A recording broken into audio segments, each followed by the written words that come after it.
who am I is always a very interesting question, because the name that you are given when you are born is not necessarily the name of who you are, i.e. your spiritual self.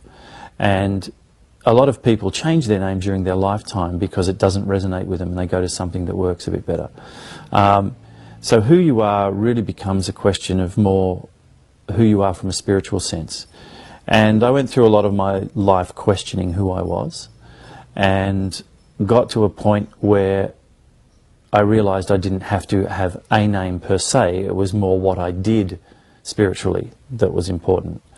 And I was connected to Source, and Source explained to me that in the galaxies and in the universe there are a number of spiritual beings that are referred to by him, and the best way he could describe it was as keepers of light. Now, keepers of light are like roving librarians with microphones and video cameras. They go around and they record all the vibrational energies of a civilization and existence, and the way they do that is by incorporating into that existence. So they would incarnate into a human form and experience all the things that go on in a human form, and thereby recording it all in their DNA, which is a cosmic DNA. And they would spend hundreds, thousands of lives on a particular planet, recording everything. In particular, like on Earth, I've had over 4,000 lives here. Can I remember them all? No, I can't. But I get flashes every now and then when it becomes relevant. And then that's just on this planet, and there's been other lives on other planets as well. So you get this like a massive library, and the library exists in not just visual images, not just sound recordings, but also in emotions, and every form of possible experience is recorded. And it was explained to me that that's who I was, and that was my function here. And when I got that explanation, it made my whole life make sense about why I hadn't fitted in with the mainstream population, and why I had things in my head that were totally in conflict with what the so-called experts were saying, particularly like with things like Egypt. Every time I read a book on Egyptology, I'd go, that's wrong, that the timings are wrong. And so then it came down to, well, understanding that who you are is more important than what your name is. And, you know, if we talk about God, well, God is a name that people on this planet have given that consciousness. God itself has no name and has no need for a name. So whenever people argue about whether it's God, or whether it's Krishna, or whether it's Allah, or whether it's Jehovah, or whatever, God's laughing, because he said, I'm none of those, and I'm all of them. You can call me whatever you want, it doesn't change what I am. You know, if I take a book and I hold it up and I say, this is a book, and everyone goes, yeah, yeah, and then I pull it up and I say, no, this is a cat. Whatever you call it doesn't change what it is. Okay, we're the only beings that seem to be so preoccupied with, you know, what our name is. And that's to do with our ego. We have an ego for a purpose, and that's part of the process of why we're here.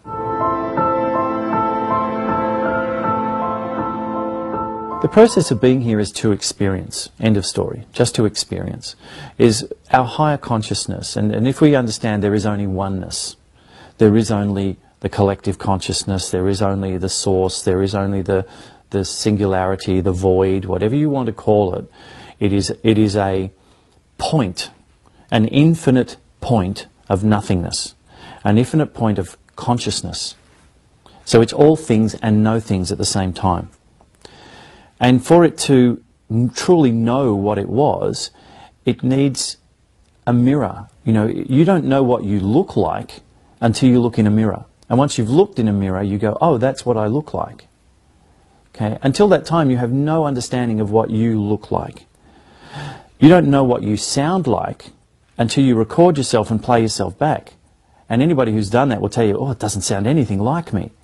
And everyone says, no, that's what you sound like. So our mirrors are not always complete. For instance, what we see in a mirror is a mirror image, not a photograph. And if you actually hold up a photograph of yourself while you look in the mirror, the two images are totally different. So what we see is often a reflection of everything that we're not rather than everything that we are. So we need some sort of feedback system, some sort of mechanism by which we can know ourselves. And this is what Source decided to do. It said, I need a mechanism by which I can truly know myself. So it created the absence of itself. And in doing that, created a process of fragmentation. And we are just a very small fragment of that consciousness.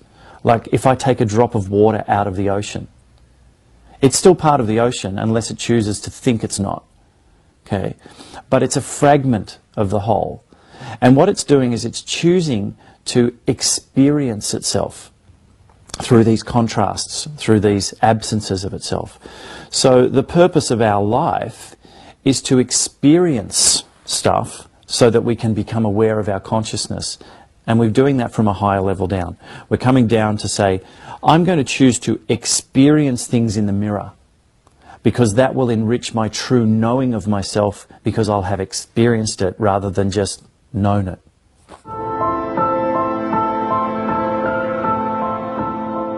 What's the point to all of this life? And it's really simply answered. Why do you go to watch a movie? To be entertained. That's exactly what it is. Or you might go to a documentary to be informed. So the whole purpose of life is to find out more about yourself and to be entertained. You don't actually have to do anything. Okay? Things will happen along the way, the same way as in a movie things happen, but you don't have to do anything. The script's already written so that it will happen to you. So why are we here? We are here to experience the third dimension. The third dimension is slowed down energy. Everything comes from Source. Source is the highest vibration and all vibrations. But it started with the highest form. And then it starts to slow itself down. So as you come down through dimensional levels, and they're like, look, it's like a train track going from one place to another. There are train stops along the way which will have labels, but everywhere is continuous. So there's no fifth dimension and then a break and then fourth dimension and then third. It's like coming down through visible light. You know, if you look at a rainbow, you can't really say where red becomes orange, becomes yellow, becomes green and blue. It's a continuous shift and change. So this vibrational frequency coming down gets to a point where the more it slows down, it becomes light. And then from light it slows down, eventually becomes sound. And from sound it slows down and eventually becomes matter. So matter is slowed down sound in this spectrum. So the third dimension is the lowest form of vibration. Okay, and there are subsonic aspects of sound below which we can't hear and we can't see, and subsonic aspects of matter, but they're considered the third dimension.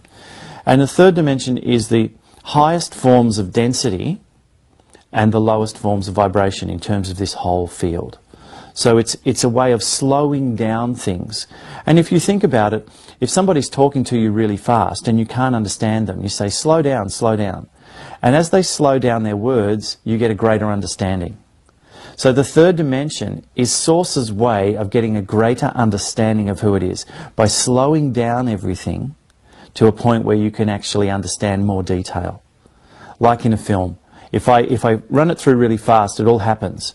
But if I want a detail on a particular frame or something, I have to do it in slow motion so I can see the real detail. And I can slow it down and I can just pick one frame out and I can analyze that frame. That's all that Source is doing. Source is slowing things down into a third dimensional concept. And the core teaching is to love one another. Okay, that's the core teaching because it comes from the highest aspects. And all the highest aspects have come through, all the way through. They come through, love one another. But the minute you start ritualizing it, the minute you start controlling it with hierarchies of who can get to what and who can't, now you're bringing in fear. And it's using fear to control the masses. If you don't do this, you'll go to hell. If you don't do this, you'll get your head cut off. If you don't follow the laws exactly, you're going to go to hell, you're going to get stoned, you're going to do it. So now you're controlling people by fear, not by love. which is totally against the core aspect of all simple religions, which says to love one another. So all the stuff that's been added, which people say is the Word of God, is not the Word of God. It's the word of various people trying to put themselves up and control. The greatest answer to that is, define what God is first, and then I can tell you whether I believe in it or whether it exists. Because everyone has a totally different answer to that, of what God is. Some people see God as a separate being that is all-powerful, that they have to submit to. Some people don't even believe there's a God. And you say, well, how do you explain the whole universe and everything? They'll come up with science's explanation. And science's explanation is changing every 24 hours as they come up with new information. Science is something that continually proves itself wrong. That's what science is. And you only have to look at the history of science. 100 years ago, man couldn't fly. Impossible. Oh, now man can.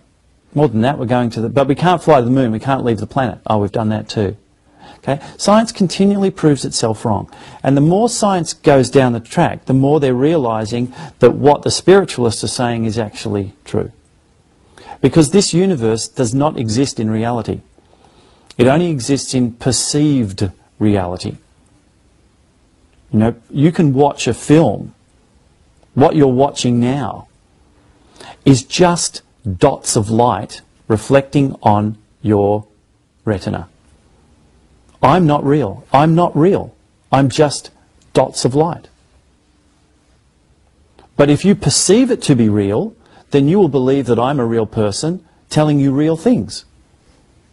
But it's not. It's a perception.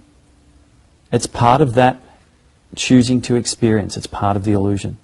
Specifically relevant to us, there is a galactic federation, for want of a better term, which is a group of 5th, 7th, 9th, 11th dimensional existences who oversee what happens in this galaxy. And the overriding rule is that free will must apply. That no one is allowed to interfere with the free will of any being. Everyone is allowed to express whatever they want to express. That does not negate cause and effect. Okay, if you jump in a fire, you get burnt, cause and effect. If you kill someone, someone may retaliate against you. You know, there's cause and effect. If you break your arm because you do things, there's cause and effect, but it's not right or wrong. The higher consciousnesses have this guardianship to ensure that free will happens. It's more, the galactic federations are more funnels of consciousness. Does that make sense? That the information funnels in oneness. So even though it's oneness, there are levels of perception that you can choose to see things. Okay, sorry, I'm just getting images coming through. You can stand and look out of the window of the first floor of a skyscraper and you will see certain things. You can take the elevator up to the 10th floor and now you can see more. You can go right to the very top and you can see everything. So your perception will change, and what you can see and be aware of changes depending on where you shift your perception to. And all of these different dimensional levels and the federations are all levels of perception. And they allow the play to unfold at different levels. It's like a play within a play within a play within a play within a play. And it's all allowed to unfold at that dimensional level. And we've seen films of plays within plays. Well, that's a level upon a level upon a level. What was the one? Inception? Perfect example of how things work at those dimensional levels.